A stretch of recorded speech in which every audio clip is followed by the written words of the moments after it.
Hello, my name is Ken Tork. I'm the Outreach Coordinator for the Ed4Ed organization. Ed4Ed stands for Education for Educators. We are a group of volunteer advocates who are dedicated to raising awareness of the deadly activities that our children are facing every day. Everyone here at Ed4Ed has been affected in one way or another by some of these activities. As most of you know, our society has become one of instant information. With the use of the internet, cell phones, and social networking sites such as Facebook, Twitter, and YouTube, we are connected in ways that defy imagination. And we are constantly being faced with challenges and dangers from all directions.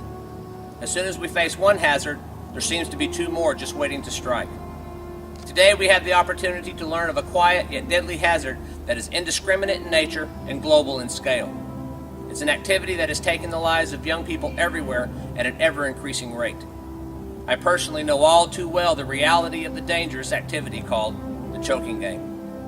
You see, on March 30th, 2009, I learned firsthand just how deadly this game is when it took the life of my son Kevin at the very young age of 15. I'd like to take a few moments and share with you part of our journey and what we at Ed4Ed are doing to help keep your kids safe. So it's Kevin's birthday. Kevin's birthday. No, you're in this end, Kevin. All the presents are. I'm surrounded by presents. You two are surrounded by presents. Like happy birthday to you. No, actually, it's Happy birthday to you. Can somebody sing along with me, please? happy birthday to you. Happy birthday to you. Happy birthday, dear Bob. Happy birthday to you. We've got a party on the way. Stay on the line with me, okay? My mother called and she didn't answer it. So I was wondering what Okay. Okay, alright, go ahead and get him flat on his back on the floor. I can give you CPR instructions, okay? Help me, I'm only 11 years old and I'm so scared.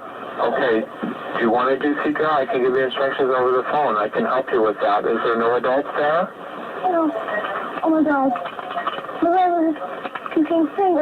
I was looking for help. There's a rope around his neck. Okay, loosen. I'm going to try to untie it. Okay. Very tight.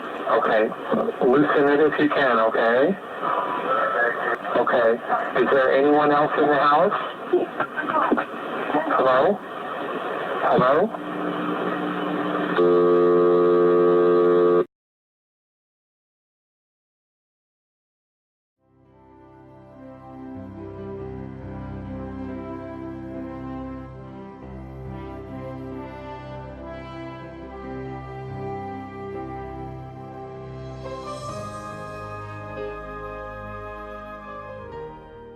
Back now at 8:10 with the disturbing and dangerous activity that a growing number of children all across the country are taking part in.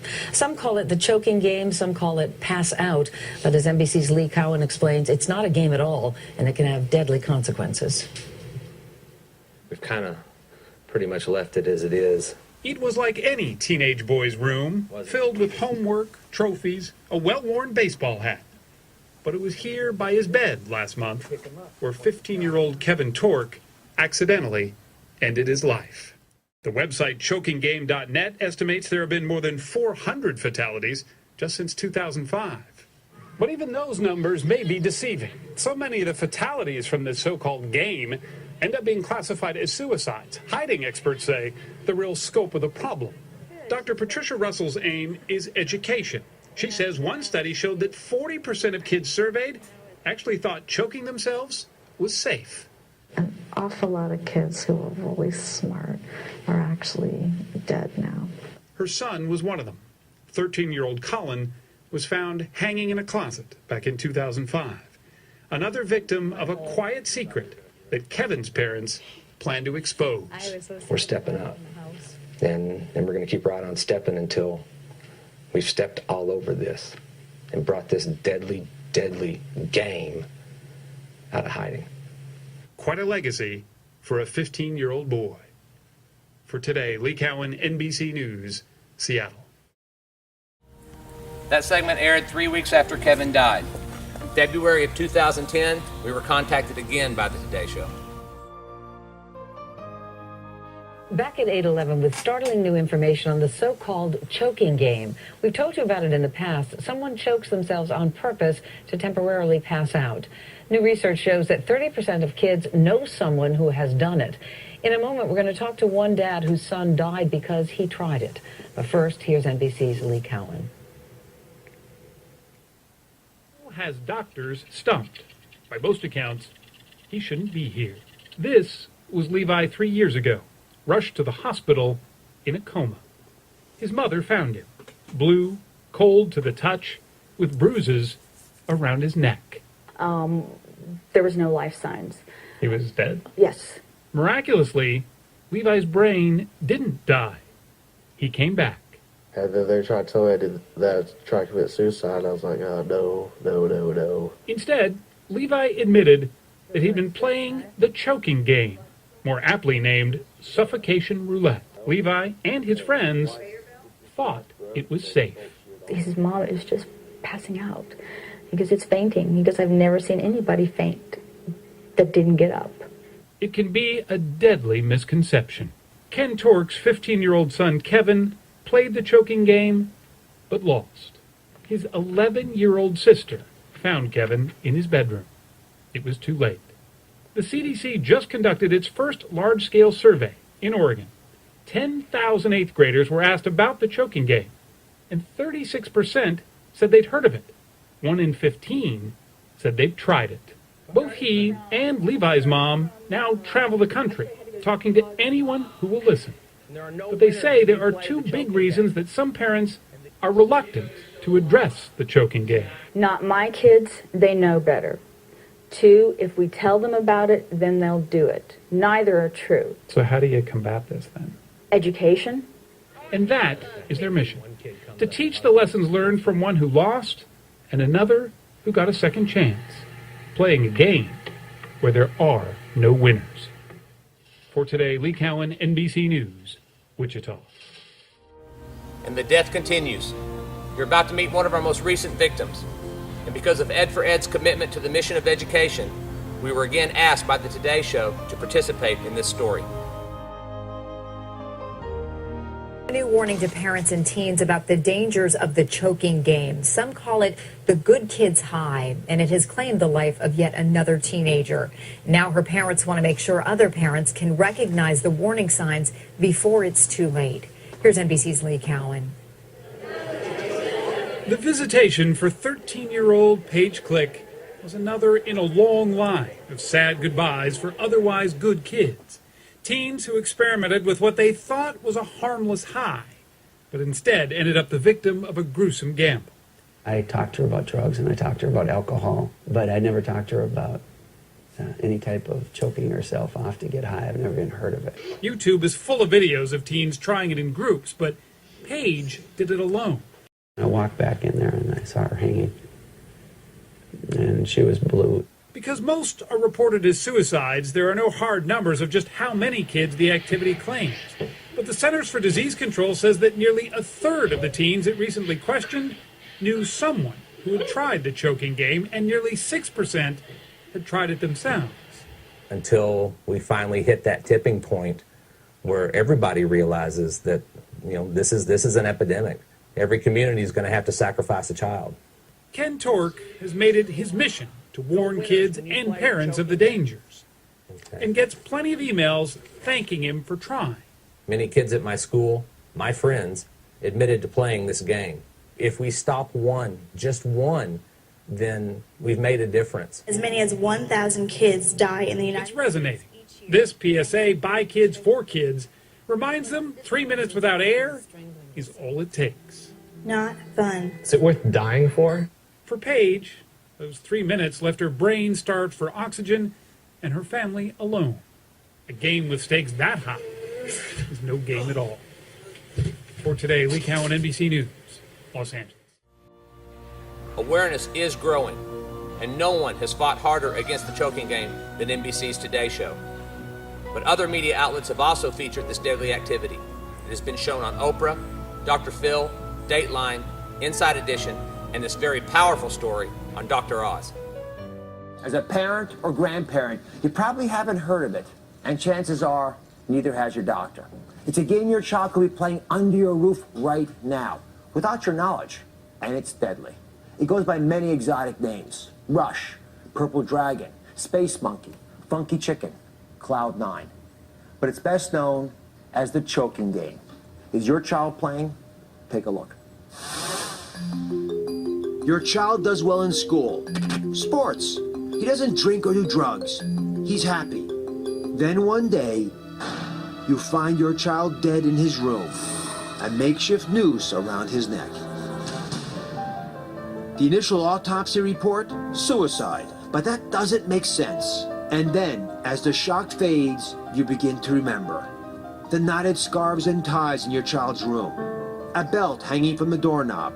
Maybe your child complained of headaches, his eyes bloodshot. These can all be the signs of a deadly adolescent practice known as the choking game, which can be played alone or with other kids.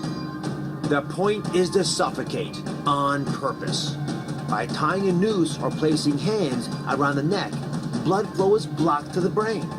After a few seconds, the child feels momentarily lightheaded. When the neck is released, blood floods the brain, creating a sense of euphoria, a natural, legal high. Except this feeling is actually the brain dying. And so are our kids. The CDC reported 2 years ago that at least 82 children have died since 1995 as a result of playing that choking game. But some estimates put the number as high as 1,000 every year. And the danger may be spreading virally over the internet. One study found 65 videos of the choking game posted in just an 11-day period. The star of Dr. G, medical examiner, knows firsthand what happens to kids who tempt fate. It happens very quickly. You can pass out from just occluding your carotids in, several seconds. But anything much more than that, you'll start having seizures relatively quickly. It's just such a senseless death. Joining us now is core team Oz member and star of Discovery Health's Dr. G, medical examiner, Dr. G. Thank you. You have victims passing through your morgue all the time. You see these cases. When did you start to notice the increasing number of cases just like we're talking about today? It's interesting. This game has been around for years, hundreds of years. People in parties together choke each other out to get that feeling of high. But has had a resurgence in the past maybe 5 to 10 years. And with that resurgence, we've seen kids come in dead because they're doing it alone and they're doing it with ligatures, and that's very deadly. Just to be clear for everybody, these are not sexual practices. No. This is done to get a high. Right. These are kids. These are young kids just trying to get a cheap high. Right. So we have a dummy in front of us, reflective of what a cadaveric study might look like. And I want you to, if you could, walk us through what you'd be looking for if there was a victim of the choking game. How could you tell the fact that that's what the child died from? These are young kids. They shouldn't have anything wrong with them. And the autopsy tends to be a negative, except for the head and neck region. We'll sometimes see this ligature mark. Oftentimes we'll just see slight bruising. It'll tend to be horizontal. With suicides, they tend to have more of a inverted V because you're suspending. It looks like this, actually. It's an image that reflects what you see differently. Right. With the choking game, we tend to see more of the horizontal. They're using nooses that they just can't, they pass out before they let that noose loose. And so consequently, it stays tight and they die. The following videos are actual footage teens placed online for public viewing. Kids are misled about the risk they take by engaging in these practices. Kids think twitching is because they're dreaming. The victim is probably seized. They think it's just like fainting. They are wrong.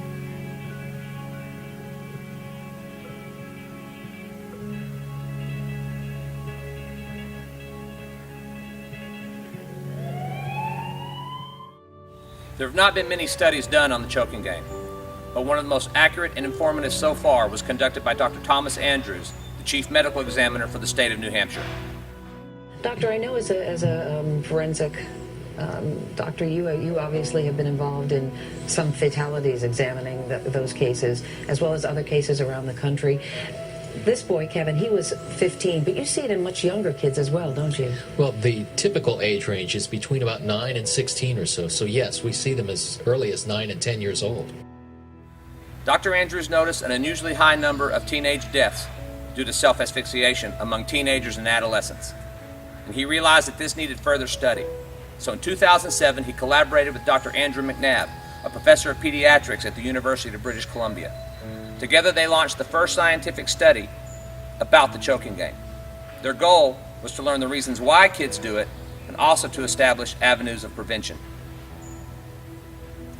Their study involved a school-based questionnaire of 8th to 12th graders in high schools and middle schools in Ontario and Texas. I'd like to share with you the results of that study. Right off the bat, we can see that this is not new to these kids. 68% admitted that they had heard of the choking game. Almost half stated they knew someone who had tried it. And this last statistic is very important because it coincides almost directly with the CDC study. 6.6% admitted that they had tried it. But as bad as this is, it's not the worst part. 40%, that's 920 kids, perceived no risk, did not see anything wrong with it. This was one of the most alarming facts that they had discovered, and it's also a key element in why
the scene.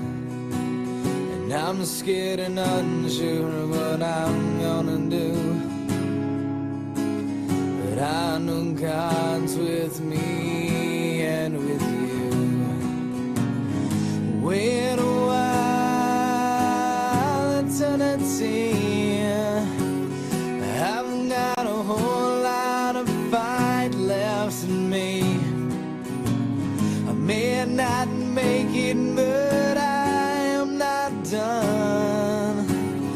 My will is strong, but my songs are not yet sung.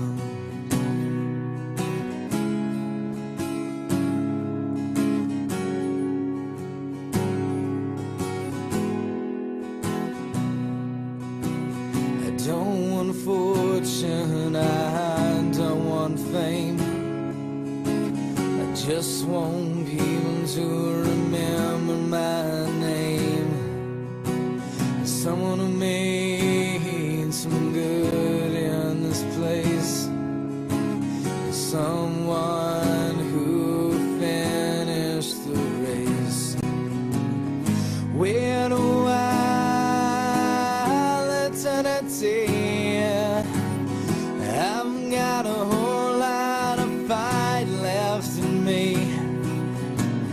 I may not make it, but I am not done. My will is strong, but my songs are not yet sung. So wait a while, eternity. I've got a whole lot of fight left in me.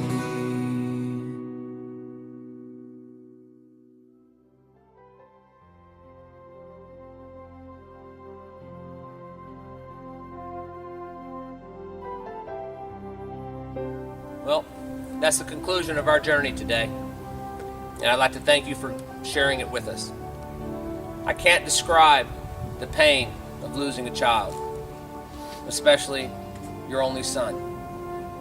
We at Ed4Ed are dedicated to keeping your kids safe. And we can only do that with your help, by sharing knowledge. Education is our strongest tool and our most effective weapon. As you go forward from here today, please do not assume that people that you know are safe. This is happening everywhere, every day. But with your help, we can stop it. We will overcome. Thank you.